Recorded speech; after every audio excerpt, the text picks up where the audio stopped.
Hello and welcome to Dissident Canada. My name is Tyler. I'm oh so happy. Yay. No, actually I'm doing fine. Uh the UBI bill, or what do they have this thing called? Uh an act to develop a national framework for a guaranteed livable basic income. Because UBI has been defeated so often in Canada, they had to do a rebrand. And when I mean UBI being defeated, I mean that there's at least I think 3 cities within 5 hours of where I live that have done UBI trial runs in like the last 10 years. Um, there's also been a few UBI bills at the federal level, provincial level, all over the country provincially that have been defeated because nobody has figured out how to pay for it at those levels as of yet. But Bill S-206 is not an actual UBI bill like some people are misrepresenting it as. It is another one of those bills to say, hey, you're going to develop the blueprint for how we could theoretically do this. It's one of those bills. In other words, it's a money laundering scam. It's going to take money from the government coffers that has either A, come from the theft of the citizens and businesses, and or the voluntary exchange of money for IOU plus some, also known as bonds, although sometimes the government takes out foreign loans. I assume they take out domestic ones too, but that's whatever.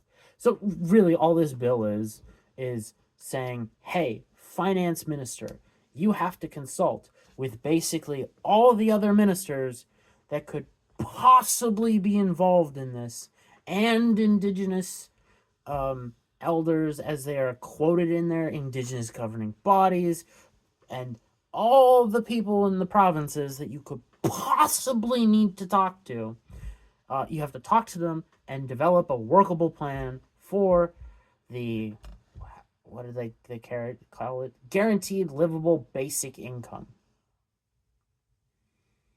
And you have a year to do this. So, in reality, what that means is they're going to have all these fancy meetings, fancy dinners, spend a whole bunch of money, hire a whole crap ton of consultants, probably paying upwards of, I would say, at least 10 million, probably closer to 50 to 100 million. You know, liberals like to spend like drunken sailors, so, and they drink like them too. So it's weird. Like there's the like if you read through the bill, there's not much to it. It's like a page and a half of actual text. Not even really. Um, the content is where you kind of want to get into. It just says this is what it must be, you know, to determine what constitutes a livable basic income for each region of Canada. So basically, what that means is that Quebecers are going to get a lot more. People in Ontario are going to get a lot more.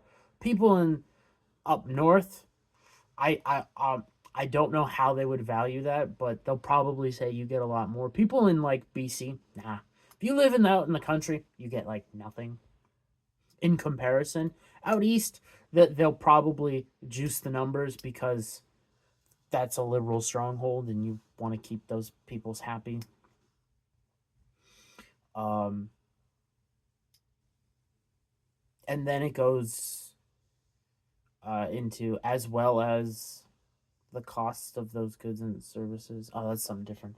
And then it goes to create national standards for health and social programs that complement a guaranteed basic income. That's really weird. standards for health and social supports that complement a guaranteed basic income.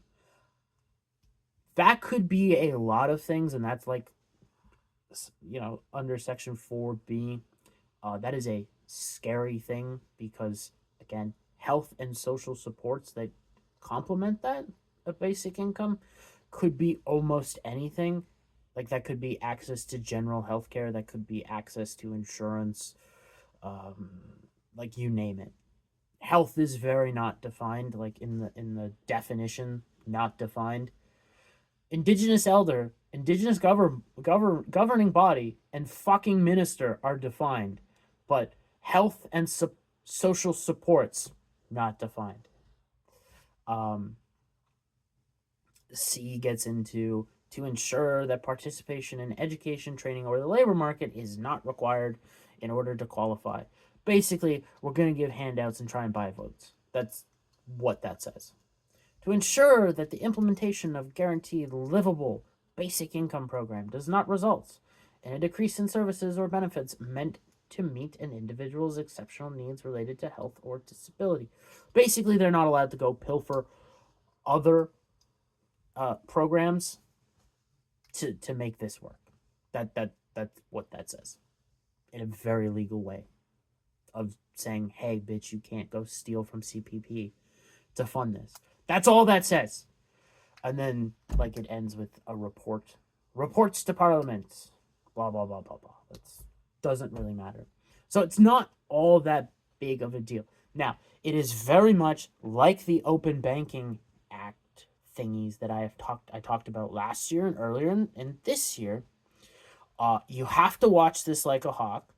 I would presume this bill will pass if the government isn't dissolved. But then the bills that will be like implementing of the framework will fail, unlike the Open Banking Acts, which will likely pass because that's government control of the banking system. I don't care who's in favor of it. The open banking framework is fucked. You can go search my videos for that shit. I've got a rant and a half that came out last Christmas of that, because holy shit is that terrifying. But yeah, it's just a grift bill. Is it bad? Absolutely. Is it the worst thing out there right now? No, there are much more important bills in the House to deal with than this.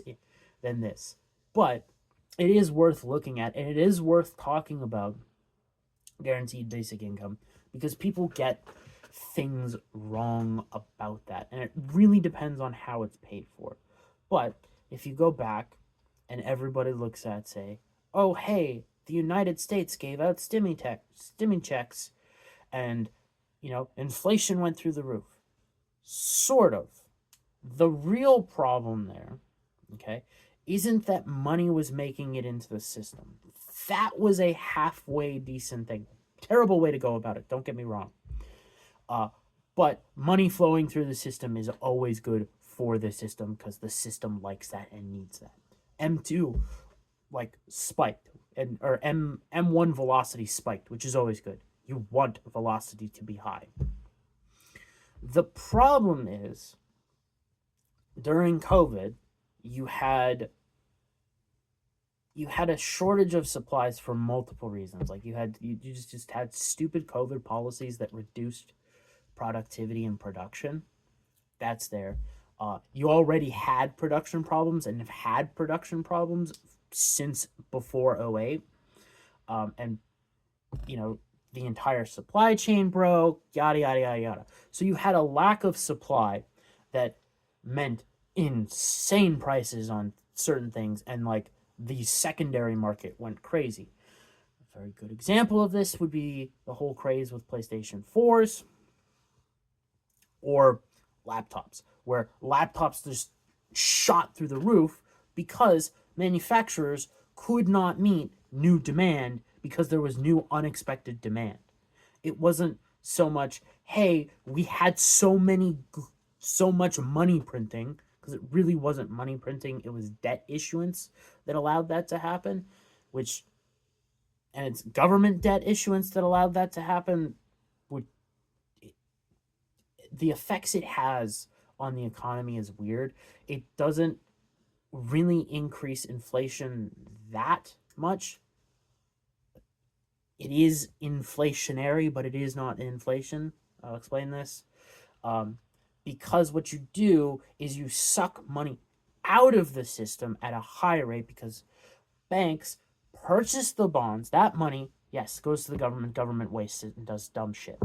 But because the bonds themselves are collateral and are used in short term loans, okay, banks then have to service those short term loans, which means they repurpose the money that they create for using the government bonds as collateral. Okay, that money gets shifted into faster markets. So instead of investing in, personnel and, businesses and all that stuff, it goes to equity markets where it gets gambled and it makes a hell of a return, and that cycle repeats and repeats and repeats and repeats. Very little is actually directed to the real economy. So when you actually had money flowing to the real economy, again, you had a shortage of supply due to other factors than, hey, we had a shit ton of money come into the system. You actually had a reasonable amount of money come into the system. And what you saw, the consequences of that, is people started getting paid more. I know, it's a great theory. So, depending on how you pay for UBI really matters. Can it be extremely inflationary?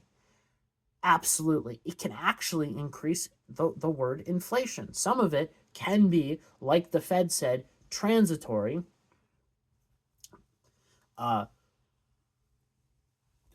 They were wrong when they were specifically talking inflation. They should have been saying the rate of increase is transitory, as we have fucking seen CPI drop like a rock over the last couple of years.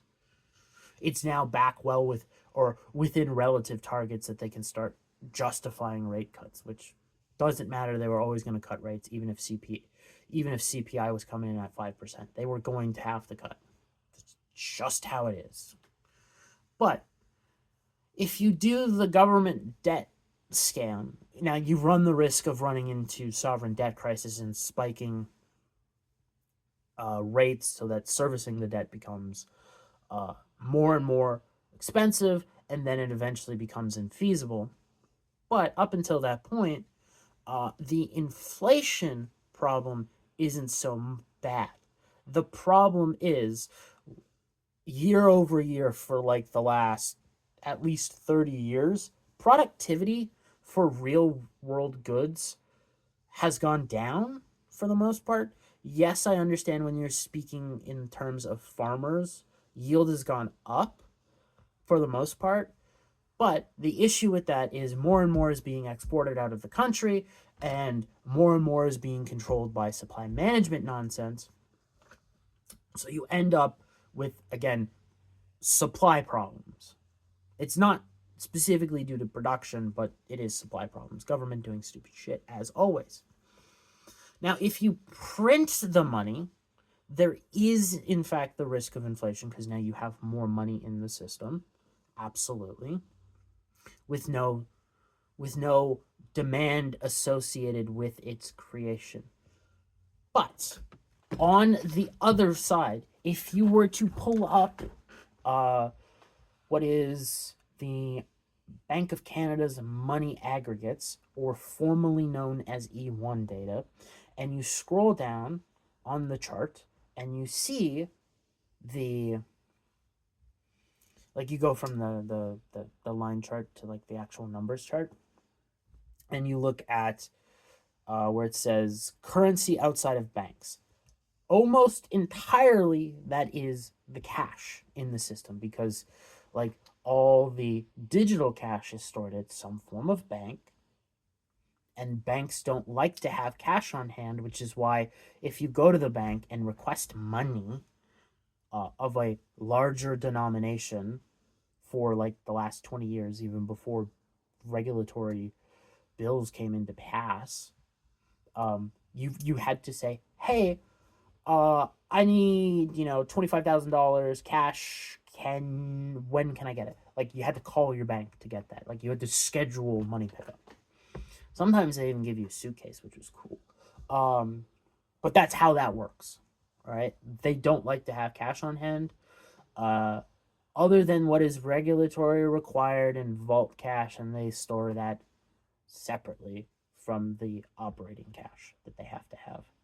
And it's very little, and they keep pushing you to stop using cash because it's beneficial to them, because cash is fucking expensive for them.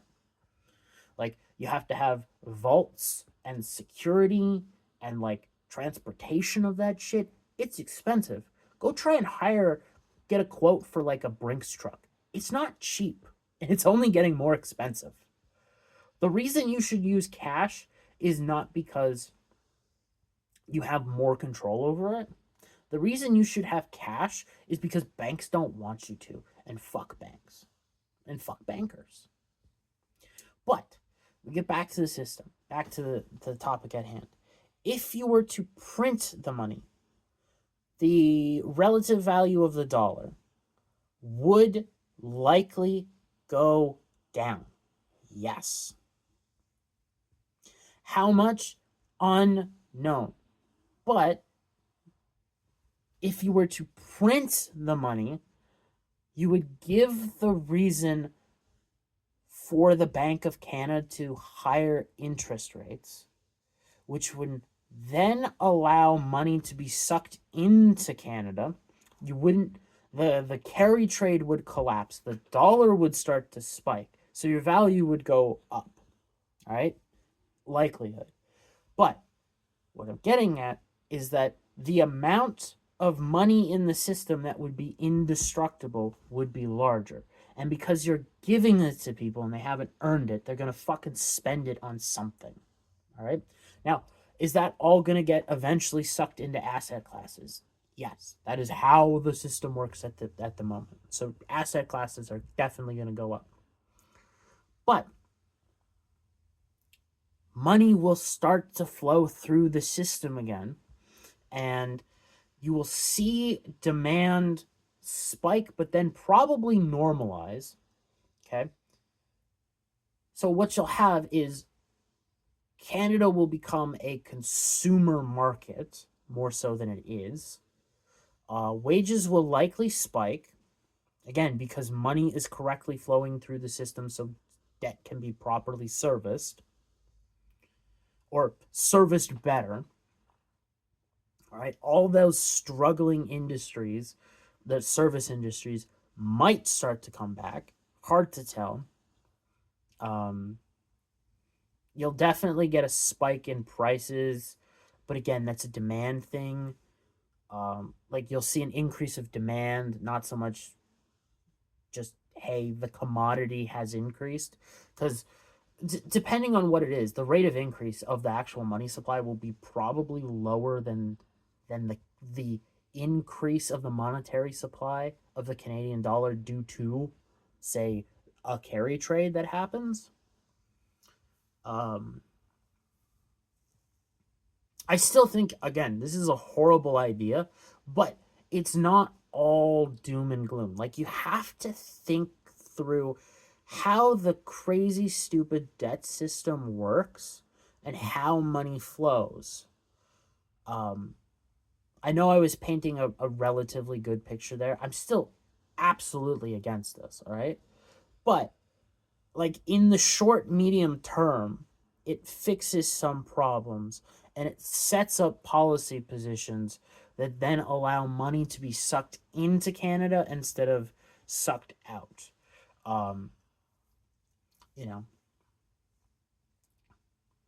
But the problem then being is, like, you're giving massive amounts of control to the government.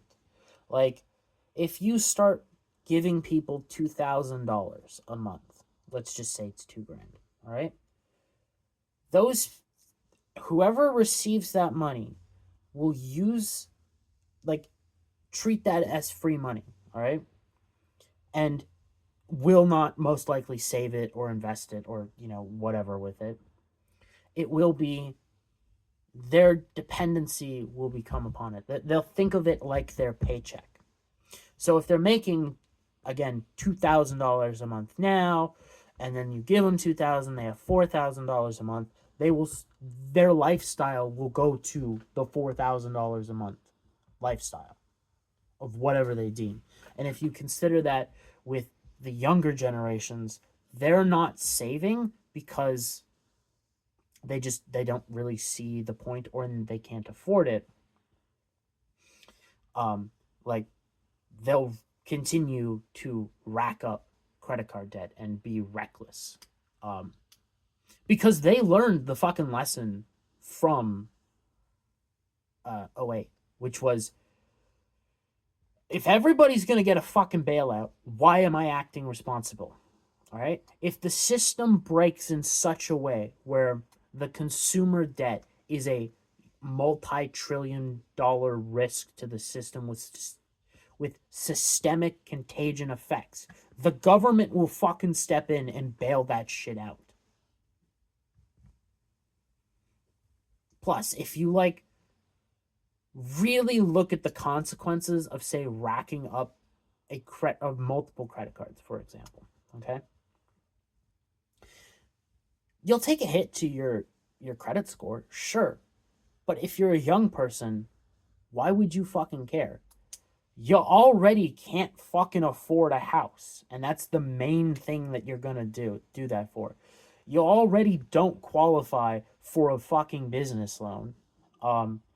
The auto loan sector is just like, well, you're subprime, fuck it, let's go. Like, who cares? Really? Like, it's a terrible point in the system that we've crossed that far, but fucking cares from their perspective. Like, it's not really going to negatively affect them in any way. And this is the terrifying thing that governments are going to find out probably within a year, if not in sooner, much sooner. Is, what do you do with all the pipples and credit card debt that have racked it up? What do you do? Because they have no intention of paying that back. They don't care. Again, they lived through '08. They saw everybody get a bailout but their parents. Yeah, they're not happy about that.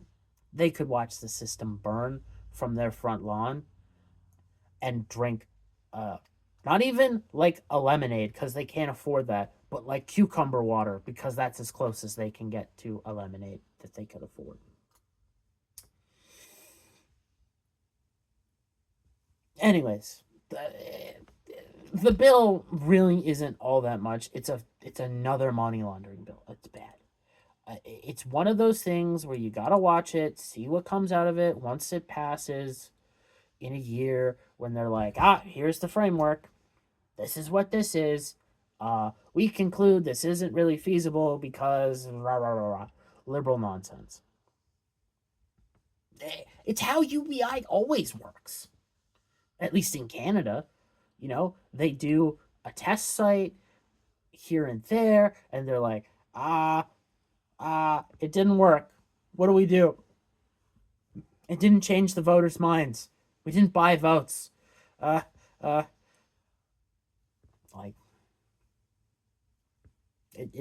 it's a really stupid thing to just even consider, even though it can potentially fix velocity. The other problems are just endless that it could cause. Like getting money flowing through the system is great, but the risk that you could send of let's say, for example, okay, to pay for this, you're increasing money supply at 4%. Okay. Does that translate into a 4% inflation? Who knows? Does productivity pick up? If so, not really. If more consumer goods are being shipped to Canada, not because we can't make them, but because we just don't,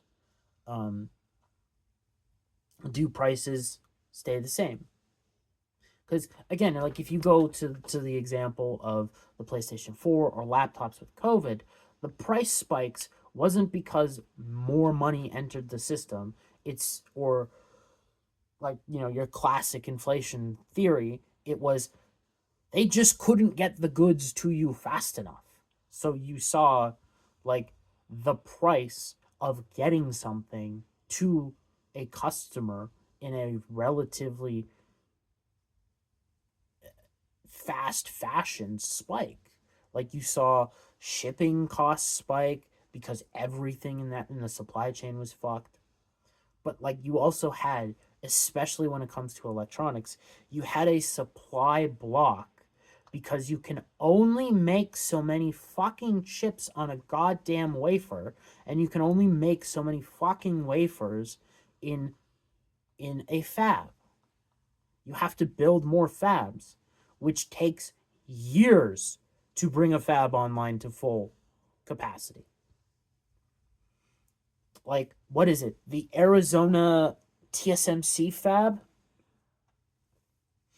okay, that finally hit peak production, I think, a couple months ago and was built 3 or 4 years ago. Like, it takes a while to bring highly advanced technology up to peak capacity. The one fab I still want to figure out if it ever hit peak capacity or if it even finished is the Intel fab in Israel. Cuz that just seemed like it was always a bad fucking place to build a fabrication manufacturing plant. Um, Not because specifically Bibi Netanyahu, but because the history of Israel is that, like clockwork, every decade or so, shit happens. Just something. It just seems like a bad place to build a fab that requires extremely precise things to happen, such as the ground not shaking. Because if the ground shakes even just a little bit, you ruin entire wafer stacks, which are expensive. Like, we're talking in the newest, um, what is it? I think the newest TSMC wafer, like their new great tech, all right? Their wafer, one wafer is like I think $120,000 to $140,000 per wafer. All right. Now a wafer is like I think it's half a meter or maybe even a meter wide diameter. I think diameter or radius. Like it's not a small thing, and there's like a shit ton of chips on the damn thing. But when you're talking about production numbers of, hey, I need hundreds of thousands of wafers. All right, you're looking at an astronomical cost, and like you should go look. There's a whole bunch of tours. I think what is it? Linus Tech Tips did one during COVID. I think also Gamers Nexus did one, a tour of like a fab. Go watch them. It's a fucking fabulous. Like it is technology's peak of robots and everything. It's great, and the precision that happens is insane. But anyways, yeah, the bill's stupid. It's pure stupidity. It's just another grift that's probably gonna die in its second iteration, and the liberals will be like, "Oh no, so sad," unless there is one way that UBI actually passes in Canada. If the final vote for a bill that would enact it is within a time frame in which the liberals either have to call an election that they're not 100% sure they'll win, or there is a snap election challenge. All right? They will ram that fucker through and just bam. UBI. Only way it passes. If like, but considering the state that they've won 4 back-to-back elections, I think their arrogance is way too high to be like, we won't lose another election. Especially considering the conservatives in this country are fucking shit at their job of winning elections. So, all right, that's the video for today. See you tomorrow with something. Until then, have a good day.